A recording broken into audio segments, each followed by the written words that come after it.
శ్రీ గురుభ్యో నమః. హరి ఓం. వసుదేవసుతం దేవం కంసచానూరమర్దనం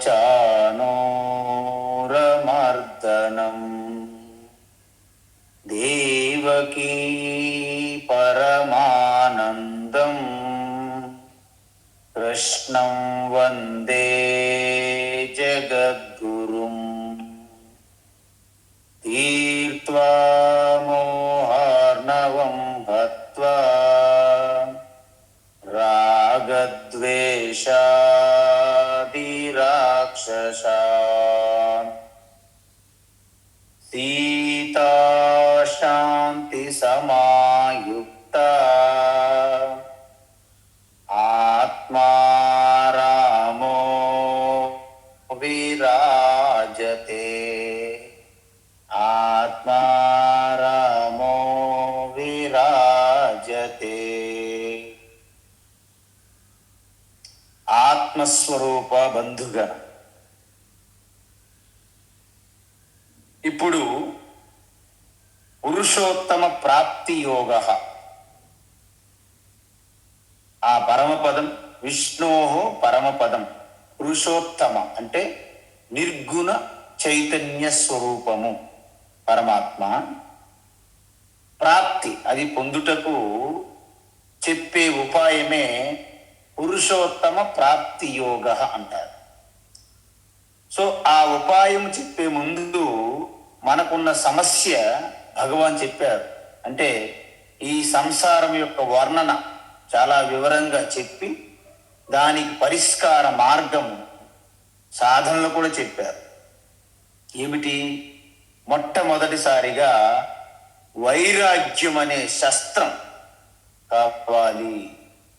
రెండవది సంపూర్ణ శరణాగతి. ఎందుకంటే లోపల బయట నడిపించే ఒక మహాశక్తి, దానికి మనము శరణాగతి చేయాలి. మూడవది సద్గుణాలను పెంపొందించుకోవాలి, వృద్ధి చేసుకోవాలి ఎప్పటికప్పుడు. ఎందుకంటే మన జీవితం అనేది సముద్రం తీరంలో ఉన్నటువంటి ఇసుక తెన్నెలు వంటిది. ఎప్పటికప్పుడు కట్టు నిర్మిస్తుంటే ఎప్పటికప్పుడు కూలిపోతూ ఉంటాయి. కాబట్టి మన గుణాలు కూడా అంటే దైవీ గుణాలు కూడా ఎప్పటికప్పుడు వాటిలో షేకింగ్ వచ్చే అవకాశం ఉంది. కాబట్టి సావధానంగా వాటిని మనము కాపాడుకోవాలి, వృద్ధి చేసుకోవాలి. సద్గుణాలు క్షమ, దమ, అమానిత్వం, అదంబిత్వం చెప్పాం. నాలుగవ సాధన జ్ఞానయోగానికి రావాలి.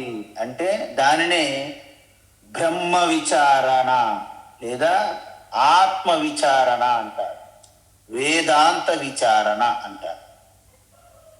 దానిని తద్విద్ధి ప్రణిపాతేన పరిప్రశ్నేన సేవయ అని చెప్పాము 4వ అధ్యాయంలో. అది ఇక్కడ తత్పరిమార్గితవ్యం అని చెప్పారు. తరువాత 6వ శ్లోకంలో ఏం చెప్పారు? ఆ పరమాత్మ యొక్క లక్షణ శ్లోకం అంటారు. ఇది చాలా ఇంపార్టెంట్. ఎందుకంటే ఈ భగవద్గీత దీనికి మూలం, పిల్లర్స్ ఎక్కడున్నాయి? ఉపనిషత్తుల్లో ఉన్నాయి.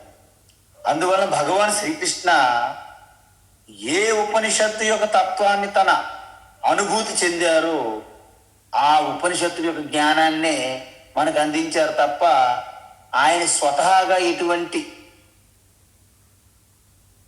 తన యొక్క కొత్త అనుభవాలు, కొత్త జ్ఞానాన్ని అందించలేదు మనకి.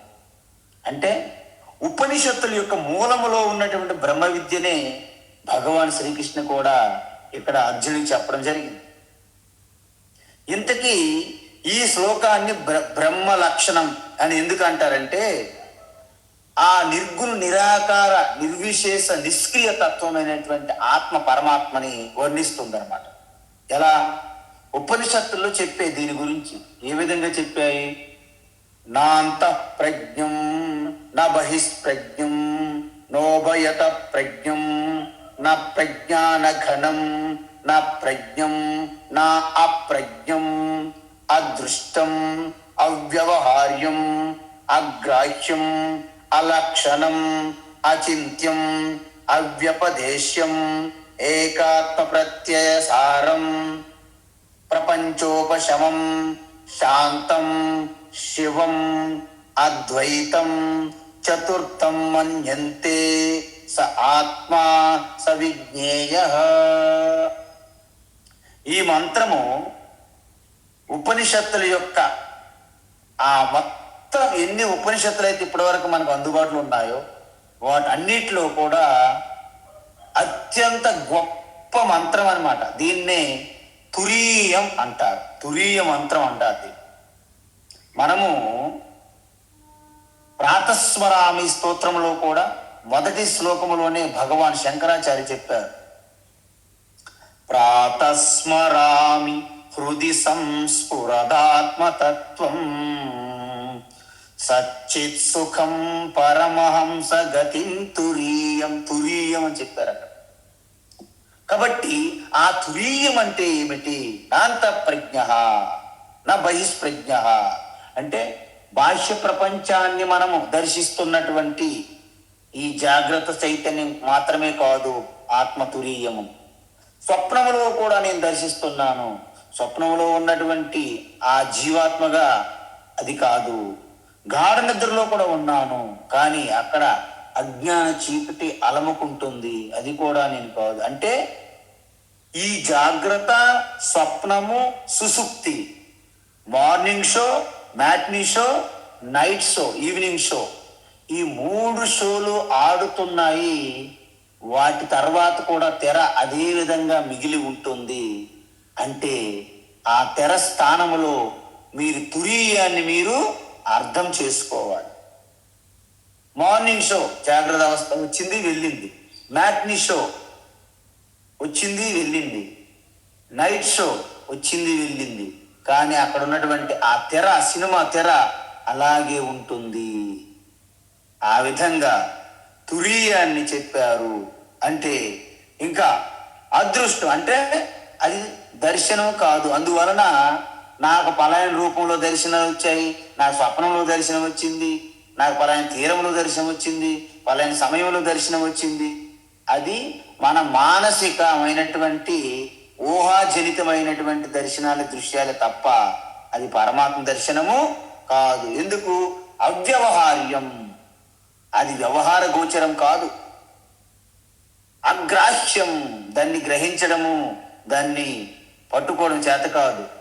అలక్షణం, దానికి ఎటువంటి రూపములు గుణములు లేవు. అచింత్యం, మనస్సు కూడా దాన్ని సంకల్పన ఆలోచన చెయ్యలేదు. ఏకాత్మ ప్రత్యయసారం అంటే కేవలం ఒకే ఒకటిగా ఉన్నటువంటి ఆ చైతన్య స్వరూపము. ప్రపంచోపశమం అంటే ఆ చైతన్య ఎరుకలో మీరున్నప్పుడు ప్రపంచం మీ నుండి జారిపోతుంది. ఉపశమనం కేవలం పరమశాంతి స్వరూపం, దానిని శివం అంటారు. అది ఎలాంటిది? రెండువాది లేనిది, ఏకమేవ అద్వితీయం, అద్వైతం. దానినే జాగ్రత్త అవస్థ మనకు తెలుసు, స్వప్నం మనకు తెలుసు, సుషుప్తి కూడా గాఢ నిద్ర మనకు తెలుసు. కాబట్టి దానిని ఈ మూడింటి కంటే భిన్నంగా ఉన్నటువంటి అదొక 4వది అయి ఉంటాది అని చెప్పారు మహాత్ముడు. దాన్నే తురీయం అంటారు. చతుర్థం అంటే తురీయం. అదే ఆత్మ, సహ ఆత్మ స విజ్ఞేయ. అదే మానవ జీవితంలో తెలుసుకోదగినది ఏకైక విషయం, జ్ఞానం, ఆ తురీయమే అని చెప్పారు. అయితే ఈ మంత్రాన్ని ముండకోపనిషత్తులోను, కఠోపనిషత్తులోను అనేక ఉపనిషత్తులు చెప్పారు. ఈ విధంగా నత్ర సూర్యో భాతి న చంద్ర తారకం నేమా విద్యతో భాంతి కుతోయమగ్ని తమేవ భాంతమనుభాతి సర్వం తస్య భాస సర్వమిదం విభాతి. మనం ధ్యానంలో చూసాం. బాహ్యంలో ఉన్నటువంటి సూర్యుని యొక్క ప్రకాశంలో సర్వము తెలుస్తున్నాయి. కానీ లోపల ఉన్నటువంటి ఆ స్వప్నంలో కూడా అనేక వస్తువులు మీరు చూస్తున్నారు. అక్కడ సూర్యకాంతి ప్రకాశించలేదు. మరి ఏ కాంతిలో చూస్తున్నారు? ఆత్మ చైతన్య జ్యోతిలో. అందువలన దీనిని ఈ ఉపనిషత్తులనే ఎందుకు భగవాను గీతలో చెప్పారంటే, భగవద్గీత అనేది స్వతహాగా వేరే జ్ఞానమేమి కాదు. ఉపనిషత్తుల యొక్క సారాంశమే భగవద్గీత. అందుకే స్టార్టింగ్ లో ధ్యాన శ్లోకంలోనే మనం చెప్పుకున్నాం ఏంటి? సర్వోపనిషదో గావో దోగ్ధా గోపాలనందన పార్థో వత్స సుధీర్భోక్త దుగ్ధం గీతామృతం మహత్ అని ఆరంభంలోనే చెప్పాం. ఉపనిషత్తులన్నీ ఒక గోవుగా మార్చుకుంటే, దానికి దూడగా అర్జునుని ఉపమానం చేసుకుంటే, ఆ ఉపనిషత్తులనే గోవు నుండి పాలు అనే అమృతత్వాన్ని అందించినటువంటి తీసినటువంటి ఆ గోపాలనందుడు అంటే జగద్గురువు కృష్ణ. అది ఎవరు తాగలరు? అద్వైత అమృతము అంటే ఎవరైతే సుధీహి అంటే ఆ మంచి వివేక వైరాగ్యాలు కలిగి ఉన్నటువంటి సాధకులు దాన్ని ఆ అమృతత్వాన్ని గ్రహించగలుగుతారని చెప్పారు. సో ఈ విధంగా ఈ బ్రహ్మ లక్షణ శ్లోకాన్ని ఇక్కడ మనకు అద్భుతమైనటువంటి ఒక మంత్రాన్ని ఇచ్చారు. ఏంటి? నతద్భాసయతే సూర్య, నా సూర్య, నా శశాంక, శశాంక అంటే చంద్రుడు, సూర్యుడు చంద్రుడు, నా పావక అంటే అగ్ని. ఈ మూడు కూడా తత్పదం నా భాసయతే, ఆ పరమాత్మ స్వరూప ఆత్మను ప్రకాశింపజేయలేవు. ఎందుకు?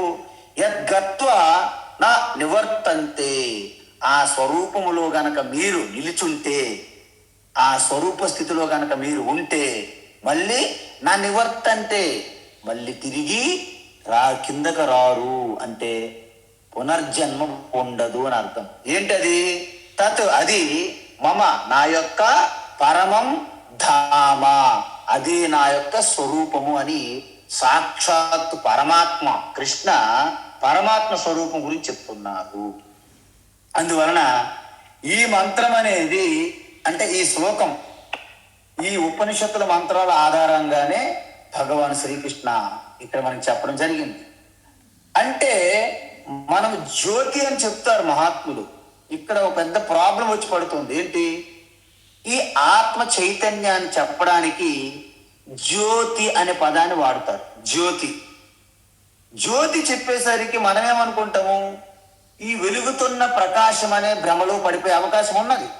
అందువలన ఎందుకు జ్యోతి అని అన్నారంటే, ఆ ప్రకాశములోనే మనకి అనేక వస్తువులు తెలుస్తాయి కదా. అంటే జ్యోతి లేకపోతే వస్తువులు తెలియవు. అందువలన సూర్యుడు, చంద్రుడు, నక్షత్రాలు ఇవన్నీ జ్యోతితో సమానము. అంటే అవి ఆ ప్రకాశములోనే మనకి ఇతరములన్నీ తెలుస్తున్నాయని దానికి జ్యోతి అంటారు.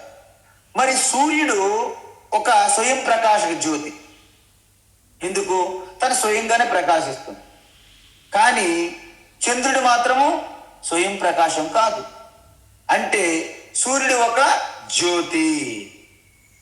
మరి స్వయం ప్రకాశ జ్యోతి కూడా ఒకవేళ నేత్రం పనిచేయలేదు అనుకోండి, ఆయనకి ఏమైనా కనిపిస్తాయా? అంటే అంటే అంధులకి ఆ స్వయం ప్రకాశ జ్యోతి అయినటువంటి సూర్యుని యొక్క జ్యోతి కూడా ప్రకాశింప చేయలేదు. అదే ఇంద్రియం బయట చేస్తేనే బయటి జ్యోతి మనకి తెలుస్తుంది. అంటే ఇప్పుడు చూడండి, జ్యోతి అంటే అర్థం ఏంటి? దేని ప్రకాశంలో మనకి జ్ఞానం కలుగుతుందో, దేని ప్రకాశంలో మనకి విషయాలు తెలుస్తున్నాయో దానిని జ్యోతి అంటారు. అందువలన ఇప్పుడు చెప్పండి, ఆ జ్యోతి లేకపోతే వస్తువులు మనము తెలుసుకోలేమన్నాం. అలా చూస్తే నేత్రము అనేది ఒక జ్యోతియా కాదా? చెప్పండి మీరు. మన నేత్రము ఒక జ్యోతి. ఎందుకు? నేత్రము ద్వారా మనం అనేక దృశ్యాలు తెలుసుకుంటున్నాము. కాబట్టి నేత్రం ఒక జ్యోతి. నేత్రం ఒక్కటే కాదు, చెవులు, చెవుల ద్వారా అన్ని విషయాలు, అనేక విషయాలు మీరు వింటున్నారు కదా. వాస్తవానికి ఈ శాస్త్ర జ్ఞానమంతా కర్ణ అంటే ఈ చెవుల ద్వారానే మనకు తెలుస్తుంది. కాబట్టి చెవి కూడా ఒక జ్యోతి. ఈ విధంగా మనకు జలుబు చేసింది అనుకోండి, మనకు వాసన ఏం తెలియదు. మన నాలుక సరిగ్గా ఏమైనా తేడా వచ్చింది అనుకోండి, రుచి తెలియదు. అంటే ముక్కు, నాలుక, చర్మము, మనస్సు, బుద్ధి ఇవన్నీ కూడా జ్యోతిలే. వీటన్నిటినీ జ్యోతులు అంటారు. అందువలన ఇంద్రియములన్నీ బాహ్యకరణములుగా, బాహ్య జ్యోతులుగా ఉంటే మనస్సు, బుద్ధి అంతర్జ్యోతులుగా ఉంటాయి. మన మాట చూడండి, మాట ద్వారా శబ్ద ప్రమాణం, వాక్కు కూడా ఒక జ్యోతి. అందుకే కొంతమంది అంటారు, ఇంగ్లీష్లో మనం బాగా వాడతారు, ఐ డోంట్ అండర్స్టాండ్ అండి, could you please throw me some light on this topic, on this subject అని అంటారు. యూనివర్సిటీలో ప్రొఫెసర్స్ లెక్చర్స్ అయ్యేటప్పుడు మేము అడిగేవాళ్ళం, sir please could you please throw some light on this topic because I'm not able to understand. నాకు అర్థం కావడం లేదు, కొంత లైట్ దీని మీద పంపించండి అంటే అర్థం ఏంటి? అక్కడ లైట్ అంటే టార్చ్ లైట్ వేయడం కాదు, నాలెడ్జ్, జ్ఞానాన్ని లైట్తో పోలుస్తారు. అందుకే తమసోమా జ్యోతిర్గమయ, తమస్సు అజ్ఞానం అనేది చీకటితో పోలుస్తాము, జ్ఞానం అనేది ప్రకాశంతో పోలుస్తాము, జ్యోతితో. అందువలన ఎన్ని జ్యోతులు చూడండి, సూర్యుడు ఒక జ్యోతి, అదేవిధంగా చంద్రుడు ఒక జ్యోతి, అగ్ని ఒక జ్యోతి, మన యొక్క నేత్రములు, ఇంద్రియములు ఒక జ్యోతి, మనస్సు, బుద్ధి అన్ని కూడా జ్యోతులే. అందువలన ఈ జ్యోతులన్నీ కూడా పని చేయనప్పుడు కూడా ఒక జ్యోతి పనిచేస్తుంది. అది అంతరంగ ఏంటది? ఆత్మజ్యోతి. అంతర్జ్యోతి బహిర్జ్యోతి ప్రత్యగ్జ్యోతి పరాత్పర, జ్యోతిర్జ్యోతి స్వయం జ్యోతి ఆత్మజ్యోతి శివోస్మ్యహం. ఆత్మజ్యోతికి శివ అని పేరు. అందువలన ఇవన్నీ కూడా జాగ్రత్తలో మీకు ఈ ప్రకాశాలన్నీ మీరు చూస్తున్న స్వప్నంలో వెళ్ళేటప్పుడు మీ యొక్క స్వప్నంలో సూర్యుడు, చంద్రుడు, నక్షత్రాలు అగ్ని ఏవి ప్రకాశించడానికి అవకాశమే లేదు. కానీ మీరు స్పష్టంగా మీ స్వప్నంలో వస్తువులను చూస్తున్నారు, ప్రపంచాన్ని, స్వప్న ప్రపంచాన్ని. కాబట్టి అక్కడ ఏ జ్యోతి అని మన ఋషులు పరిశీలన చేస్తే చివరికి అక్కడ స్వయం ప్రకాశ జ్యోతి, నేనే ఉన్నాను. అందువలన సూర్యుడు, నేత్రములు, మనస్సు ఇవన్నీ కూడా జ్యోతిలే. కానీ వాటి ద్వారా మనము జ్ఞానాన్ని తెలుసుకుంటున్నాము. ఆ తెలుసుకునే జ్ఞానాన్ని ప్రమేయం అంటారు. జ్ఞేయం లేదా ప్రమేయం. ఎందుకు? ఈ తెలుసుకోవడానికి వాడుతున్నటువంటి ఇన్స్ట్రుమెంట్లు ఏవైతే ఉన్నాయో వాటిని ప్రమాణం అంటారు. మనం బయట చూస్తున్నాం కదా, నేత్రం అనేది ఒక ప్రమాణం. ఆ విధంగా మనం నేత్రముల ద్వారా, మనసు ద్వారా తెలుసుకునేవి ఏమవుతున్నాయి? ప్రమేయము అంటారు, తెలుసుకునే ఆబ్జెక్ట్స్. కానీ ఇక్కడ ఈ జగత్తుకి కారణమైన మూల కారణం బ్రహ్మ, పరమాత్మని తెలుసుకోవడానికి ఎటువంటి ప్రమాణం లేదు. కాబట్టి దానిని అప్రమేయం అంటారు. అప్రమేయో స్వప్రకాశ. చూసారా? జ్ఞాన జ్ఞేయ వివర్జిత అంటారు లలిత సహస్రనామంలో. అప్రమేయ స్వప్రకాశ, ధ్యాతృ ధ్యాన ధ్యేయ వివర్జిత అంటారు. అంటే త్రిపుటి అనేది ఉండదు అమ్మవారి శక్తిలో. ఎందుకు? ఆ అమ్మవారి శక్తి అప్రమేయము. అంటే నేత్రములకి, మనస్సుకి, సూర్యుని వెలుగుకి, చంద్రమా వెలుగుకి అందదు. అంటే స్వప్రకాశ. ఇవన్నీ కూడా అనిత్యములు, అశాశ్వతములు. కేవలం చైతన్య, ఆ లలిత, ఆ పరమాత్మయే శాశ్వతము, ఏకైక అద్వైతము. అది ఏ శివ, అది ఏ శక్తి స్వరూపము.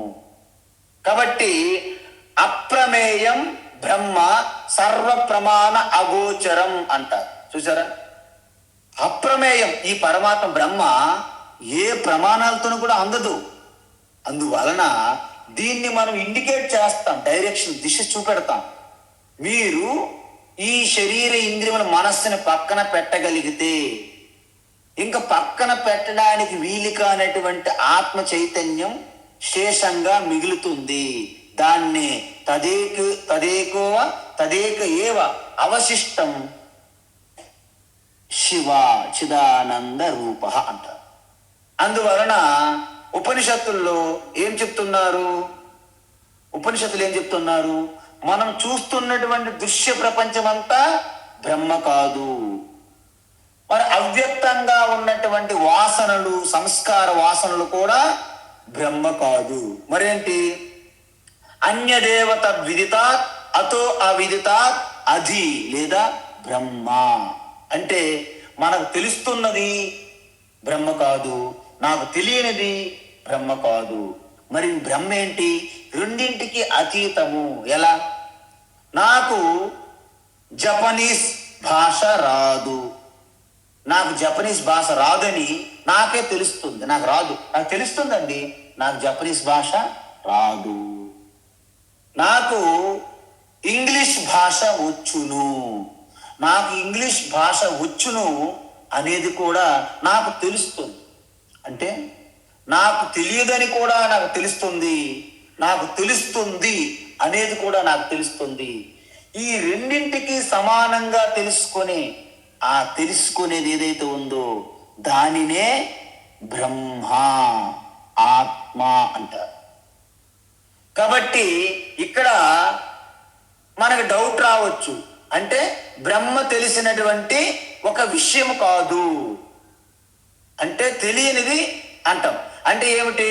బ్రహ్మ అసలు తెలుసుకునేది అవునా కాదా? మీరంతా మీరు ఊహ కల్పన చేస్తున్నారేమో. ఈ ఋషులు, యోగులు, ఈవెన్ శ్రీకృష్ణ కూడా తన ఊహ బట్టి చెప్తున్నారేమో. ఎందుకు? మన సందేహం వస్తుంది.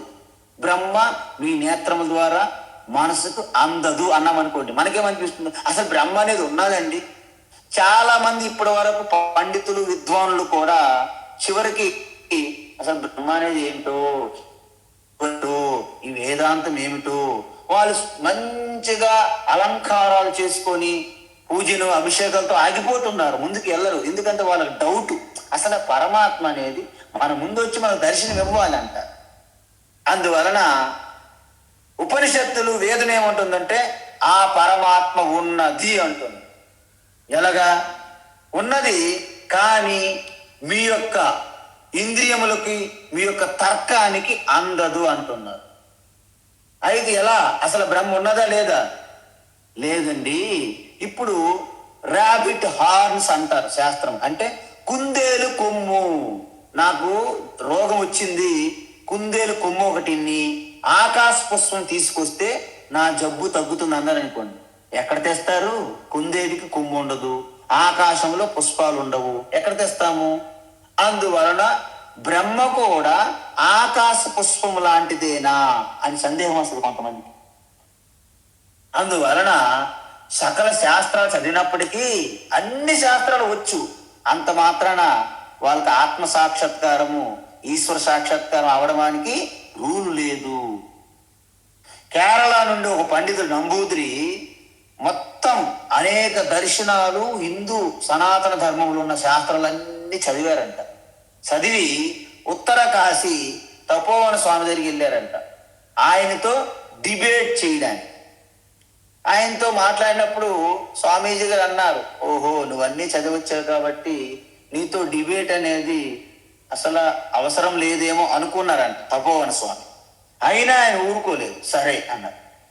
ఆయన ఎంత చెప్పినా అన్ని మంత్రాలు, వేదములన్నీ కోట్ చేస్తున్నాడు, కానీ దేనికి విశ్వసించట్లేదు. చివరికి ఇదంతా ట్రాష్, ఏమీ లేదు, అభూత కల్పన, కపోల కల్పన, ఇది వ్యర్థం, ఈ శాస్త్రాలని చెప్పింది అబద్ధం అని చెప్పి లాస్ట్కి ఇక తపోవన స్వామి చెప్పింది కూడా ఇది కరెక్ట్ కాదు అని నిర్ణయించాడన్నమాట ఆయన. మరి ఇప్పుడు కుదరదు, కాదు అనేటప్పుడు మనం ఏం చేయగలం? సరే నీ ఇష్టం. సరే, అక్కడ విశ్వనాథ మందిరం ఒకటి ఉంది, అక్కడ కాసేపు కూర్చొని రెస్ట్ తీసుకో అని చెప్పారట స్వామి. అక్కడ వెళ్ళారు. తర్వాత హిమాలయాల్లో అనేక ప్రాంతాలు తిరిగి తిరిగి ఒక 3 months అయిన తర్వాత వార్త వచ్చిందంట, ఆయన గంగా నదిలో దూకి చనిపోయాడని. అంటే అందుకే శబ్దజాలం మహారణ్యం చిత్త భ్రమణ కారణం అంటే అనేకమైన ఇటువంటి క్లారిటీ లేకుండా మొత్తం సకల శాస్త్రాలు ప్రతి ఓడి చెప్పింది వినడము, లోపల పెట్టుకోవడము, ఈ బ్రెయిన్ సెల్స్ లో దాచుకున్నటువంటి సమాచారమే తప్ప అది మీకు ఎప్పుడు జ్ఞానం కాదు. అదొక ఇన్ఫర్మేషన్. ట్రాన్స్ఫర్మేషన్ ఎప్పుడు అవుతుంది? మీలో జీర్ణించుకోవాలి, నరాల్లో ఆ తత్వం మీలో కలిసిపోవాలి, దాంట్లో మీరు నిలబడాలి. అందువలన ఉపనిషత్తుల్లో అది అదృష్ట స్వరూపము, కేవల ఏకైక ద్రష్ట. అంటే అర్థం ఏమిటి? అది చూసే వస్తువు కాదండి, కేవలం అదొక్కటే నిజమైన ద్రష్ట. రెండో ద్రష్ట ఏమి లేదు. మన మనస్సు మన నేత్రములు చూస్తున్నాయి, కానీ అవి ఒరిజినల్ కాదు. చైతన్యం నుండి అప్పు తెచ్చుకున్నటువంటి చైతన్యం అవి. ఇప్పుడు అయస్కాంతముతో కలిసినప్పుడు ఇనుము కూడా ఆకర్షిస్తుంది. ఇనుముకి స్వతహాగా ఆకర్షించే శక్తి లేదు, అయస్కాంత ప్రభావం వలన. చంద్రుడు కూడా ప్రకాశిస్తాడు, చంద్రుడు ప్రకాశించే శక్తి లేదు, సూర్యుని యొక్క ప్రతిబింబం వలన. అదే విధంగా ఇంద్రియములు, నేత్రములు, మనస్సు కూడా ఏమీ తెలుసుకోవడానికి శక్తి లేదు, వెనక ఉన్నటువంటి ఆత్మ చైతన్యం అనుగ్రహం వలన అని తెలుసుకోవాలి. ఈ విధంగా అందుకే చైతన్య స్వరూపం బ్రహ్మ, చిద్రూపం బ్రహ్మ, సత్యం జ్ఞానం అనంతం బ్రహ్మ అని ఉపనిషత్తులు ఘోషిస్తున్నాయి. దాన్ని మనము ఎప్పుడు పట్టించుకోవడం లేదు. అందువలన ఇక్కడ భగవాన్ ఏమంటున్నారంటే నా తత్ర సూర్యోభాతి నా చంద్రతారక ఉపనిషత్తులు చెప్పాయి. దాన్ని ఇక్కడ భగవద్గీతలో మనకు అద్భుతమైనటువంటి శ్లోకంగా మనం చెప్పారు. ఏంటి అంటే సూర్య తత్ న భాసతే అంటే ఏంటి? నా తత్ భాసయతే సూర్య, నా తద్భాసయతే సూర్య అంటే సూర్య తత్ ఆ పరమాత్మ స్వరూప చైతన్యాన్ని నా భాసయతే అంటే సూర్యుడు ప్రకాశింపజేయలేడు. ఎందుకు? ఎందుకంటే దానికి భిన్నంగా బ్రహ్మే సూర్యకాంతిని ప్రకాశింపజేస్తారు. మీకు విషయం తెలుసా? సూర్యమండలములో కూడా ఉనికిగా ఉండి సూర్యునికి ప్రకాశాన్ని అందిస్తున్నటువంటి బ్రహ్మని సూర్యుడు ఏ విధంగా ప్రకాశింపగలడు? అందువలన బల్బు ఫిలమెంట్ వెనక ఉన్నటువంటి విద్యుత్ కరెంటు బల్బునే వెలిగింపడానికి సాయాన్ని అందిస్తుంటే బల్బు ఎప్పుడండి కరెంట్ని వెలిగించగలదు? ఆ విధంగా సూర్య తత్ నా భాసయతే. పోని చంద్రుడేమైనా వెలిగించగలడా? నా శశాంక తత్ భాసయతే. శశాంక అంటే చంద్రుడు అని అర్థం. అందువలన చంద్రకాంతి కూడా బ్రహ్మను ప్రకాశింపజేయలేదు. పోనీ ఇంకేమైనా ఉన్నాయా అంటే పావక అంటే అగ్ని. నా పావక భాసయతే. అగ్ని కూడా ప్రకాశింపజేయలేదు. బ్రహ్మే అగ్ని ప్రకాశింపజేస్తుంది, బ్రహ్మే సూర్యుని చంద్రుని సర్వము ప్రకాశింపజేస్తుంది. అంటే బ్రహ్మ చైతన్యం ఉండడం వల్లనే నాకు అగ్ని ఉందని తెలుస్తుంది, సూర్యుడు ఉన్నాడని తెలుస్తుంది, చంద్రుడి నక్షత్రాలు ఉన్నాయని తెలుస్తున్నాయి. ఇప్పుడు చెప్పండి, ఇవన్నీ కూడా జ్యోతులైతే జ్యోతిషామపి తజ్జ్యోతి, జ్యోతులకే జ్యోతి అంటారు.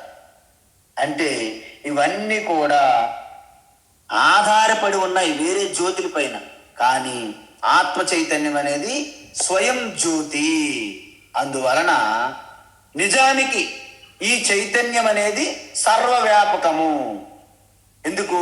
పరమాత్మ సర్వవ్యాపకం అయితే పరమాత్మకు నాకు మధ్య దూరం ఉండే అవకాశం ఉంటుందా లేదా చెప్పండి? పరమాత్మ అంతా సర్వవ్యాపి. ఇప్పుడు చెప్పాలి మనం, పరమాత్మకి నాకు ఎంత దూరం నేను ప్రయాణించాలంటే అసాధ్యం. ఎందుకంటే ఈ సర్వవ్యాపకమైనటువంటి పరమాత్మ లేనిది సృష్టి లేదు. అంటే సృష్టి అంతా కూడా అణువణువు వ్యాపించి ఉన్నది. అందువలన మనం పరమాత్మని పొందుతామంటే అర్థం ఏంటండి? ఆ పరమాత్మ స్వరూపం నా హృదయములో ఉన్నది అని అనుభూతి చెందినప్పుడు, యద్గత్వా ఆ అనుభూతి చెందినప్పుడు నా నివర్తంతే మళ్ళీ మీరు సంసార దుఃఖములో పడరు. అయితే మరి నేను పరమాత్మ స్వరూపములో ఆ స్థితిలో ఉండేటప్పుడు మరి ఈ పంచభూతములు, ప్రపంచము, సూర్యచంద్రుడు, నా యొక్క ఇల్లు వాకిలి, నా కుటుంబము, నా భార్య భర్త సంతానం ఎవరు ఉండరా? ఎవరు ఉండరని కాదు, అవి ఉన్నా లేకపోయినా వాటితో నీకు సంబంధం ఉండదు. ఎందుకు? నువ్వు ఆల్రెడీ వారి హృదయంలో ఉన్న చైతన్య స్వరూపంగా నువ్వు ఉన్నావు కాబట్టి నువ్వు ఎక్కడ ఉన్నావా లేదనే సమస్య, ప్రశ్న రాదు. అందువలన నా నివర్తంతే, ఫ్యూజ్ ఎగిరిపోయి బల్బు పగిలిపోయినంత మాత్రాన కరెంట్ ఎలాగైతే పోదో, ఈ శరీరం ఊడిపోయినప్పుడు కూడా నీవు అలాగే ఉంటావు శుద్ధ చైతన్య స్వరూపంగా. అయితే మనకు డౌట్ వస్తుంది, మరి శరీరం ఏమీ లేనప్పుడు నేనున్నాననేది నాకు ఎలా తెలుస్తుంది అంటే, నేను ఉన్నాను అనే ఒక ఎక్స్పీరియన్స్ కావడానికే శరీరం అవసరం తప్ప నేనున్నానా లేదు అనడానికి శరీరం అవసరం లేదన్నమాట. అంటే ఆ ప్రకాశంలో మనం ఏమైనా వ్యవహారం చేయడానికే బల్బు ప్రకాశం అవసరం తప్ప బల్బు లేనంత మాత్రాన కరెంటు లేదని కాదు. ఆ విధంగా తద్ధామ పరమం మమ. అందువల్ల ఎవరైతే ఈ జ్ఞానం పొందుతారో వారు మళ్ళీ తిరిగి రారు అంటున్నారు భగవాన్. ఆ గమ్యం ఏమిటి? తద్ధామ పరమం మమ, నా పరమ స్వరూపం అదే. అంటే బ్రహ్మ అనే గమ్యం మరేదో కాదు, నాలో ఉన్నటువంటి ఉన్నత స్థితి, ఉన్నత స్వరూపం. ఎందుకు? నాలో రెండు స్వరూపులు ఉన్నాయి, మొదటి నుంచి చెప్తూనే ఉన్నాం. ఒకటి అపరా ప్రకృతి, రెండు పరా ప్రకృతి. అపరా ప్రకృతి అంటే ప్రకృతి, మూడు గుణములతో ఉన్న ప్రకృతి, శక్తి స్వరూపము.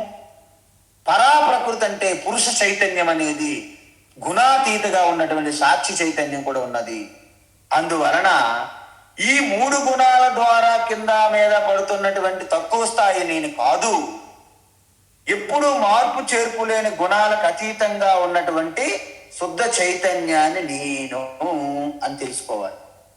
అందువలన పరా ప్రకృతి చైతన్యం అంటే ఏంటి? నిర్గుణము, నిర్వికార, సత్యము, చైతన్య స్వరూపము. మరి ప్రకృతి మాయ ఏంటేంటి అంటే గుణములు కలిగి ఉంటుంది, వికారాలు చెందుతూ ఉంటుంది, అది ఒకసారి కనిపిస్తుంటుంది తాత్కాలికంగా, మరొకసారి ఉండదు. దాన్నే మిథ్య, జడము అంటారు. ఇప్పుడు చెప్పండి, మిథ్యా జగదధిష్టాన ముక్తిదా ముక్తి స్వరూపిణి అంటారు లలిత సహస్రనామాలు. అంటే మిథ్యా జగత్ అధిష్టాన. చూసారా, ఈ త్రిగుణాత్మైనటువంటి మాయ అదొక మిథ్య. ఎందుకు? ఆ మాయాశక్తికి స్వతంత్రంగా అధిష్టానం లేదు, ఆధారం. మరి ఎవరు ఆధారం? ఆ బ్రహ్మే. బ్రహ్మనే మీరు దేవి స్వరూపం మీరు ఆరాధించేటప్పుడు ఆ బ్రహ్మే దేవి అవుతుంది, ఆ బ్రహ్మే శివ అవుతారు, ఆ బ్రహ్మే విష్ణు అవుతారు. అందువలన పరమాత్మ పరోక్షంగా చెప్తున్నా ఏంటి? ఓ అర్జున, నన్ను ఏకరూప కృష్ణుడిగా చూడవద్దు నువ్వు. చూసారా, కృష్ణ పరమాత్మ పదే పదే చెప్పారు. ఎందుకు? మనం దేవకి పరమానందం కృష్ణం వందే జగద్గురు అని చెప్తూనే ఉన్నాం రోజు. అంటే దేవకి వసుదేవసుతులుగానే కాకుండా నన్ను ఉన్నతమైనటువంటి నిర్గుణ చైతన్య స్వరూపంగా తెలుసుకో. అలాంటప్పుడు నాకు పుట్టుకలు మరణం ఉండదు. కేవలం దేవకి వసుదేవ పుత్రుడిగా నువ్వు చూసావనుకోండి, జన్మాష్టమి నాకు పుట్టుకుంటుంది, తర్వాత నిర్వాణం ఉంటుంది, నిర్యాణం ఉంటుంది.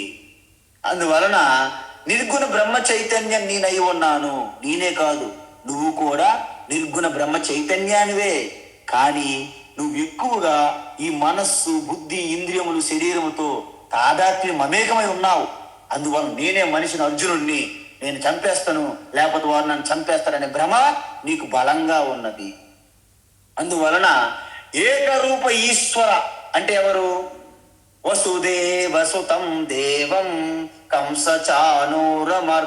అది ఏకరూప ఈశ్వర ఉపాసన పూజ. శ్రీకృష్ణుని మీరు ఏకరూపంతో పూజ అర్చన చెయ్యాలి ఆరంభంలో. తరువాత అనేక రూప ఈశ్వరునిగా మీరు ఎదగాలి. అనేక రూపం అంటే ఏంటి? అనేక బాహూదర వక్త్ర నేత్రం పశ్యామి త్వం సర్వతోనంత రూపం నాంతం న మధ్యం న పునస్తవాదిం పశ్యామి విశ్వేశ్వర విశ్వరూప.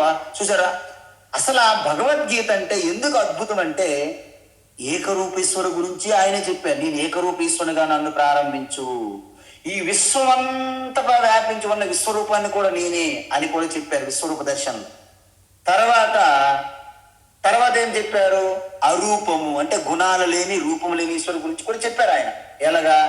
అవ్యక్తం వ్యక్తి మాపన్నం మన్యంతే మామ బుద్ధయః పరం భావమజానంతః మమావ్యయమనుత్తమం మయా తపమిదం సర్వం జగదవ్యక్తమూర్తినా మయాధ్యక్షేణ ప్రకృతి శ్రూయతే సచరాచరం ఈశ్వర సర్వభూతానాం హృద్దేశేర్జున తిష్టతి సమం సర్వేషు భూతేషు తిష్టంతం పరమేశ్వరం.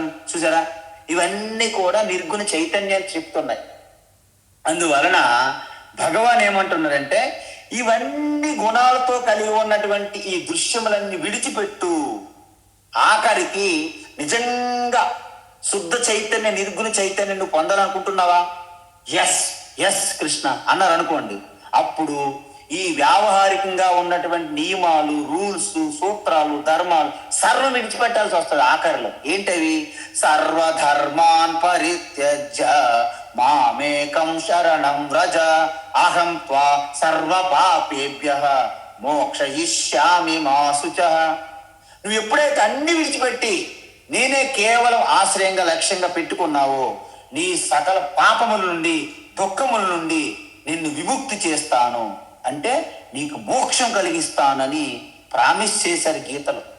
ఆయన ప్రతిజ్ఞ, ఆయన ప్రామిస్ చేశారు. కాబట్టి ఇప్పటి వరకు బ్రహ్మ పరమాత్మ యొక్క స్వరూప లక్షణం గురించి చూసాం. ఇప్పుడేమంటున్నారు? ఆ బ్రహ్మ యొక్క సర్వ వ్యాపకత్వము, సర్వాత్మకత్వము, సకల సృష్టంత పరమాత్మయే ఎలా వచ్చినది అని చెప్పబోతున్నారు. ఇప్పుడు మమైవాంసో జీవలోకే మమైవాంశో జీవలోకే మమైవాంశో జీవభూతః సనాతనః జీవభూతః సనాతనః జీవభూతః సనాతనః మనఃషష్టానీంద్రియాణి మనఃషష్టానీంద్రియాణి మనఃషష్టానీంద్రియాణి ప్రకృతిస్థాని కర్షతి ప్రకృతిస్థాని కర్షతి ప్రకృతిస్థాని కర్షతి మమైవాంసో జీవలోకే జీవభూతః సనాతనః మమైవాంశో జీవలోకే జీవభూతః సనాతనః మమైవాంశో జీవలోకే జీవభూతః సనాతనః మనఃషష్టానీంద్రియాణి ప్రకృతిస్థాని కర్షతి మనఃషష్టానీంద్రియాణి ప్రకృతిస్థాని కర్షతి మనఃషష్టానీంద్రియాణి ప్రకృతిస్థాని కర్షతి. ఇప్పటి వరకు 6 శ్లోకాలు మనం చూసాము.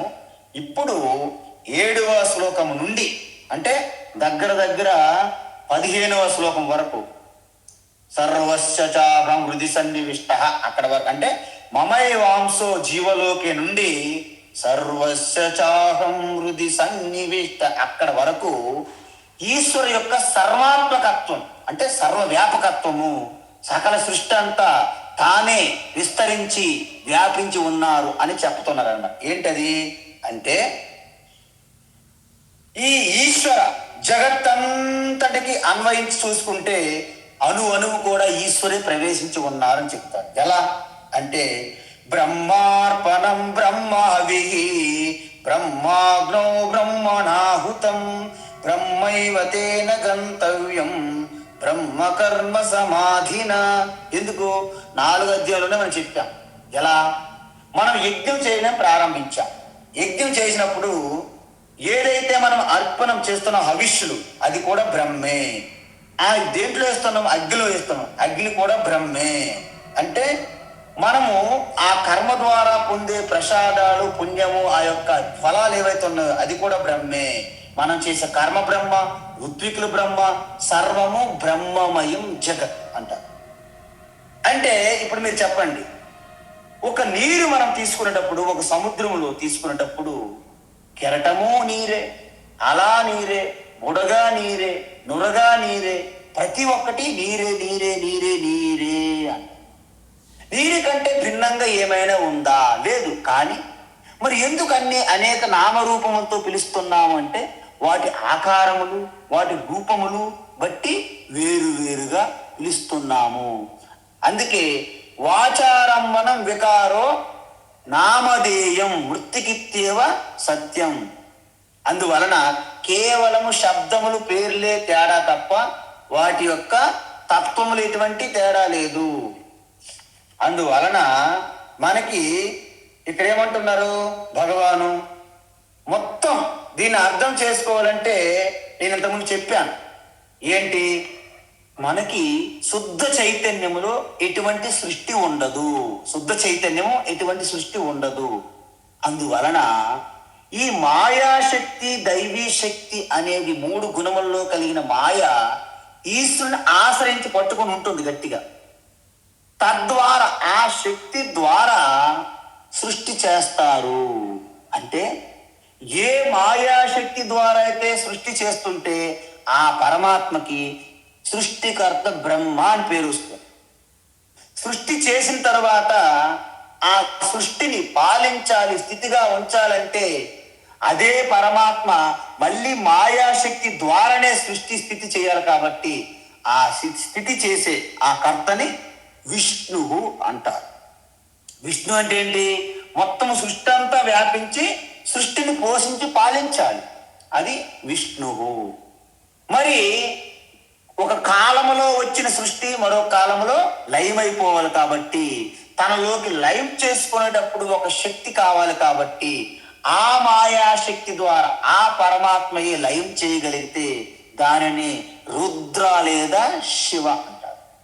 అందువలన ఒరిజినల్ గా శుద్ధ చైతన్యం ఒక్కటే, కానీ అది ప్రతి ప్రాణి అంతఃకరణములో ప్రతిబింబించినప్పుడు ఆ చైతన్యం యొక్క ప్రతిబింబం ఏర్పడుతుంది. దాని ద్వారా మొత్తం ఆ యొక్క శరీర ఇంద్రియ మనస్సు కూడా చేతన తత్వం పొందుతుందని చెప్పాం. సో ఈ విధంగా ఎలా ఒక అద్దం పెట్టారు మీ చీకటి గదిలో, చీకటి గదిలో అద్దము ఏమైనా ప్రకాశిస్తుందా? మీ ముఖం కనిపిస్తుందా? కనిపించదు. కానీ ఒక సూర్యుని వెలుగు ఆ అద్దం పైన పడినప్పుడు అద్దములో మన ముఖం పెడితే ప్రతిబింబం కనిపిస్తుంది.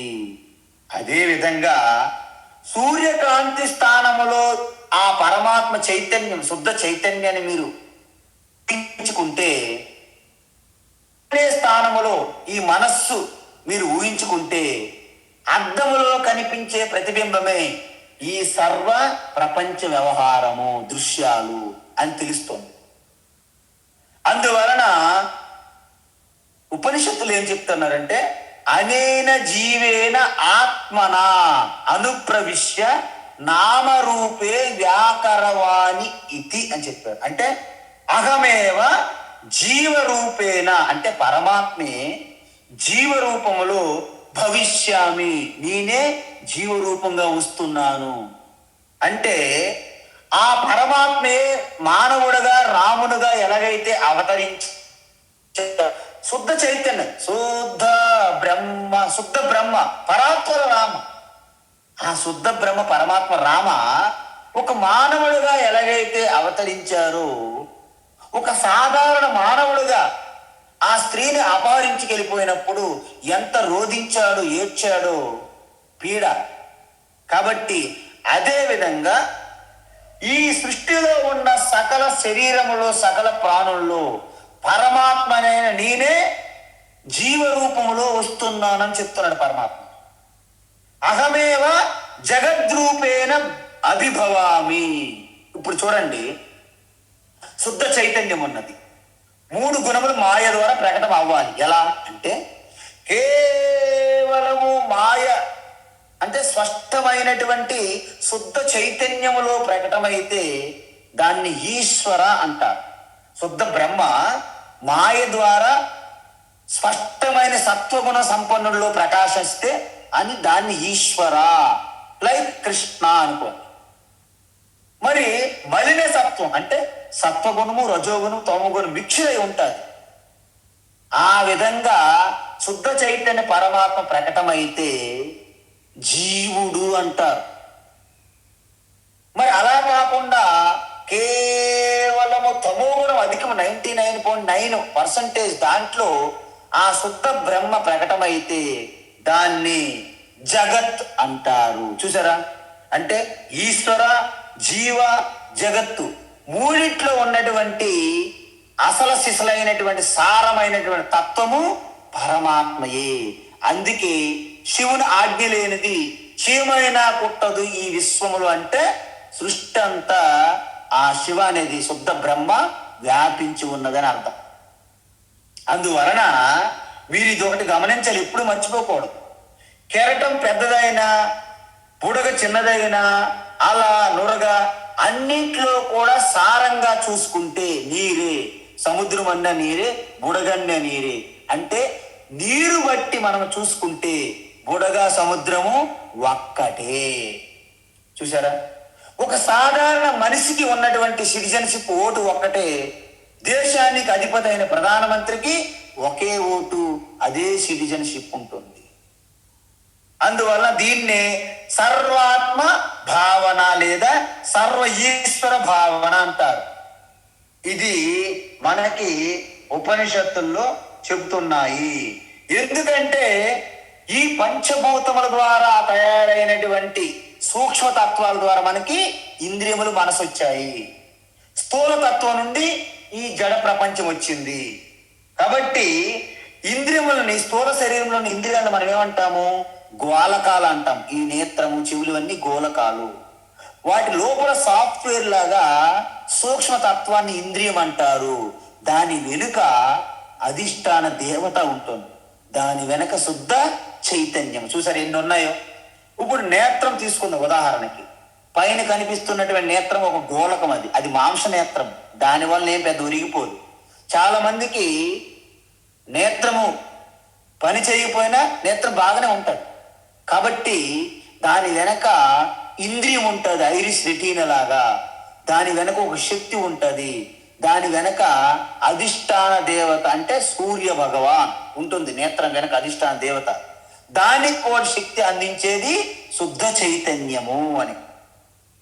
సో ఈ విధంగా మీరు తెలుసుకుంటే ఏమవుతుంది? పంచ జ్ఞానేంద్రియాలు, పంచ కర్మేంద్రియాలు, పంచ ప్రాణాలు, మనస్సు, బుద్ధి ఇవన్నీ కలిపి 17 ఉన్నాయి దీనికి. దీన్ని సూక్ష్మ శరీరం అంటారు. ఓకేనా? ఆ విధంగా స్థూల శరీరము, సూక్ష్మ శరీరము, కారణ శరీరం, 3 శరీరాలు మనకు ఉంటాయి. జనరల్గా మనకు ఒకే శరీరంతో జీవించేస్తుంటారు ప్రజలు, జీవులు. వాళ్ళకు 3 శరీరాలు ఉన్నాయని వాళ్ళకి తెలియదు. భగవద్గీత లాంటి దానికి వస్తే తప్ప.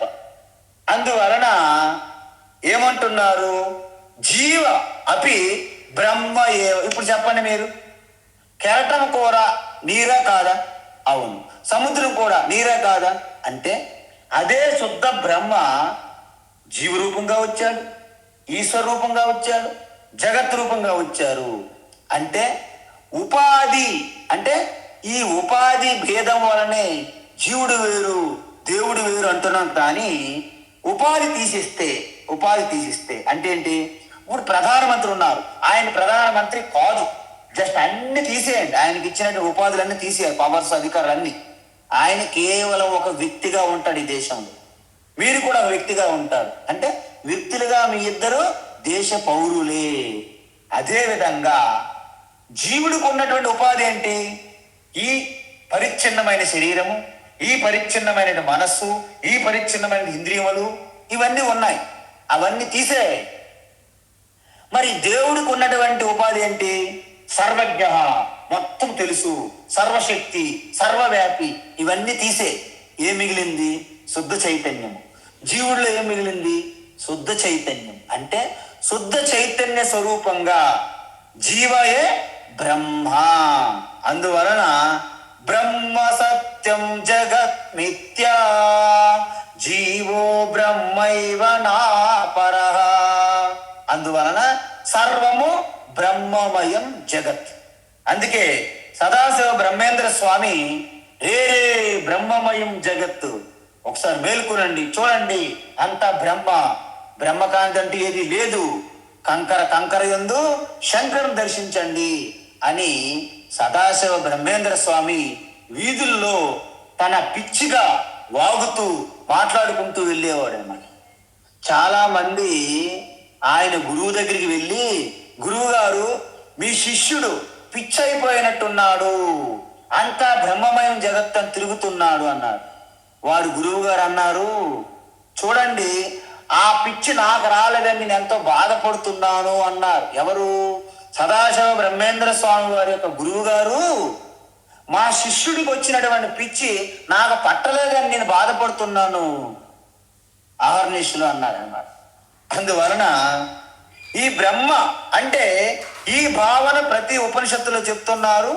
అసలు తెలుసుకుంటే ఏమవుతుంది అంటే, బ్రహ్మైవేదమృతం బ్రహ్మ పురస్తాత్ బ్రహ్మ పశ్చాత్ బ్రహ్మ దక్షిణతః ఉత్తరేణ అధశ్చోర్ధ్వం చ ప్రసృతం బ్రహ్మ ఇవ ఏదం విశ్వమిదం వరిష్టం బ్రహ్మైవ భవతి అన్నారు. అంటే మొత్తం ముందు బ్రహ్మ, వెనక బ్రహ్మ, కుడివైపు బ్రహ్మ, ఎడమవైపు బ్రహ్మ, పైన బ్రహ్మ, కింద బ్రహ్మ, సర్వం బ్రహ్మమయం. బ్రహ్మ తెలుసుకుంటే ఏమవుతావు? బ్రహ్మ అవుతావు.